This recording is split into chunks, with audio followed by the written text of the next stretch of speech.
Hi guys, welcome. My name is Mary, but you can call me Chef May.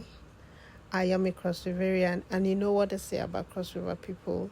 We are gifted with lots of gifts, and cooking is one of them.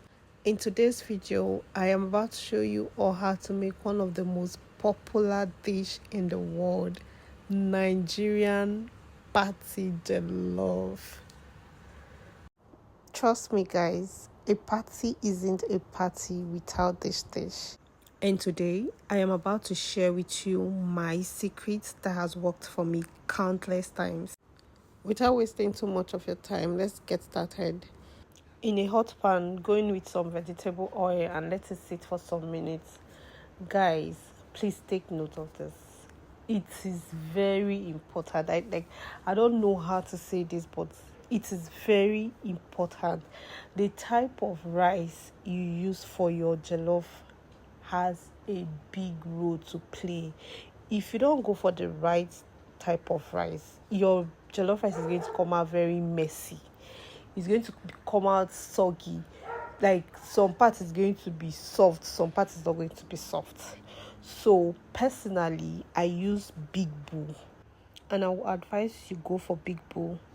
But if you're in a place where you can't get a hold of big bowl, please just look out for any type of rice that you know that can absorb water, like is a good product. You're sure that this rice can absorb water and you're good to go. And by this time your oil is hot and ready to start. So what I do is, personally, and like I said, I'm going to be sharing with you my secret. So what I do is I add a reasonable amount of salt to my oil first to enable me have a tasty sauce from the beginning. Then I go in with my onions and just let it sit for a bit. Stir properly and then go in with your tin tomatoes. I like to use Sonia tin tomatoes.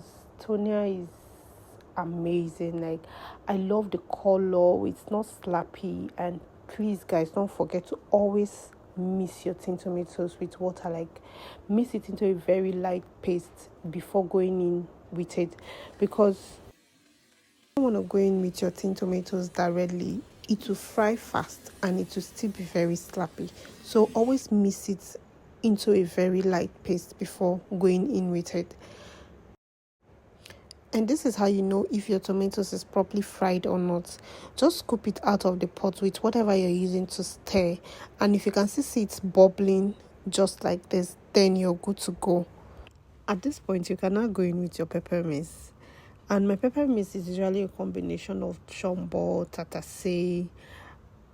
I don't know, but up till now, guys, I still don't know how to differentiate the both of them. But I just use the long one, the fat one. So I like to use more of the long one because it helps with the color. Like, it gives this red tone that I really love.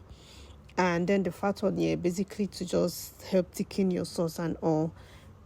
And then I add a little bit of fresh tomatoes, a little bit of ginger and garlic. Guys, if possible, just keep it, but I just like to add a little bit of ginger and garlic. You don't want to add too much of it so it doesn't suppress your bay leaf, because bay leaf also has a big role to play in your jollof rice, especially this like smoky flavor. And guys, did I tell you this abacha stove has been one of my saving grace in making stuffs like party jollof, moi moi and the rest. But again, for body sha. See, now I almost pour person food. Like in busybody, just too much. For jollof rice, you just have to keep offing and offing. Even though your rice is going to overburn. And trust me, it helps give it that smoky flavor like you use firewood. I mean, personally, I think the only difference with this and firewood is the fact that firewood is very messy. Like, it will just end up messing everywhere with smoke. Personally, I would always go for this. But if you know you cannot always stand, like you can always be around your food, go for anyone you prefer, because the moment you move, your food is going to burn. So you always have to be around. If you need to reduce the fire, you reduce it, especially for jollof rice. So you know, come and overburn food and they send you back to your father's house, and the next thing you're saying is Jeff made that taught you. I am not around though. At this point, you can now go in with your seasoning. I started by going in with some knorr cubes, and I like to go in with my seasoning and fry for some minutes before going in with my rice, so that way my stock can absorb the spices very, very well. And yes, guys, I'm not going to use the same pot to cook the rice because it's going to overburn. But trust me, guys, your jollof rice is going to burn. And then I go in with my secret spices. Guys, this spices is a game changer.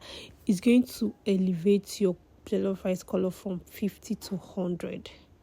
At this point, I was already rushing because I was running late. I was trying to meet up with delivery time and filming. God, it was crazy.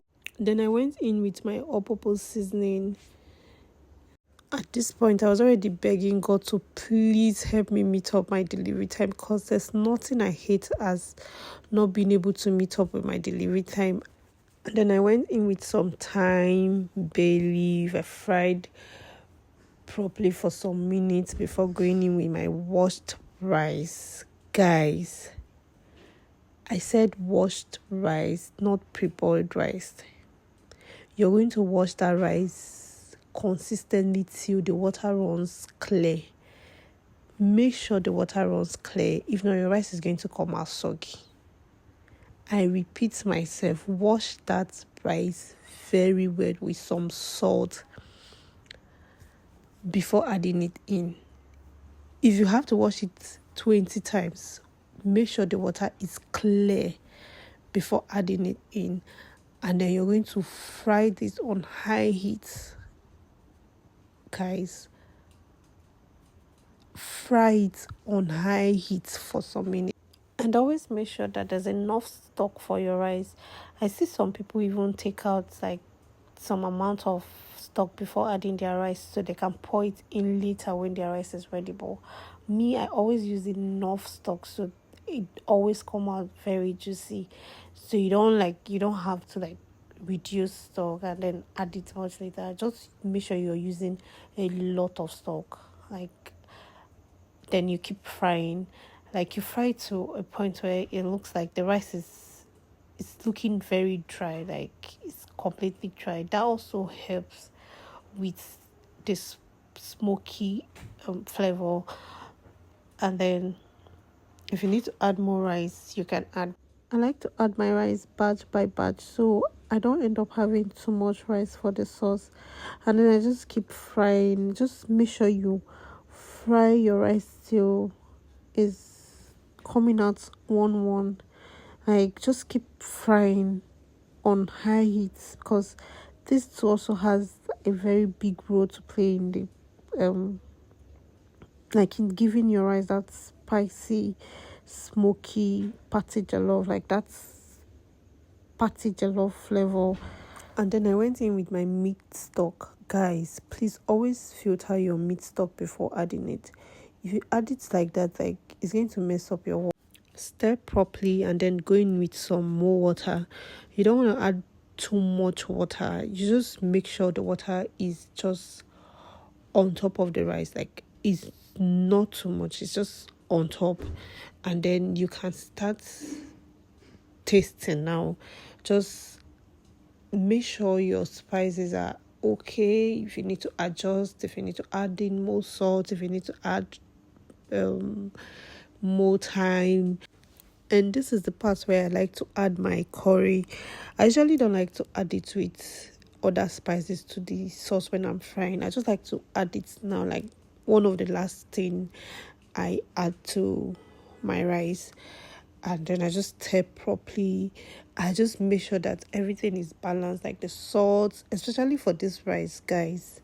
When I was done, like, I didn't even add a pinch of salt to it. The only thing I added was my butter and my vegetables. And then I just covered it up neatly with some foil paper. Guys, cook your rice on low heat. This is the part where I was talking about me offing the fire. Like, you have to like keep offing it. If the fire is too much, your rice is going to burn and it won't be nice. And guys, this is what our rice looks like after about 20 to 30 minutes. You just have to keep checking it. And here I already like started turning it. I would have really loved you guys to see what it looks like before I turn it, but like I said, I was really running late and I was still like trying to film everything for you guys. So when you open your rice, it's going to like have this thing on top that is going to make you feel like, oh, it's soggy. No, don't worry, that's like your pepper and everything settling on top. Just mix it up properly, mix it very well, and then this is the part where you test it if your rice is properly cooked, so you know the amount of water you need to add to it. And at this point, you're not stirring it anymore. You just add the water and cover it again nicely with your foil paper and allow it to cook on low heat, I think for about 30 minutes, or but just keep checking it and just let it dry completely. By this time, your rice should be ready. Yay, our rice is ready. And then I'm just going to go in with some butter. Yes, guys, you know what butter does to the body. It just give the rice a very nice look, and it also give it a very lovely taste. And then I just go in with some chopped carrot and green beans and I mix it properly. Cover it up for a minute or two and our rice is completely ready. Bring it down, leave it open for some minutes, and voila, your rice is ready to be served. This was me just tasting and feeling myself.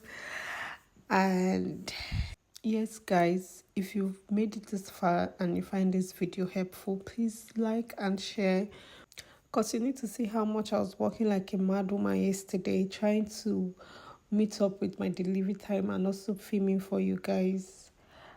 Please just like, share and comment. See you in my next video. Bye.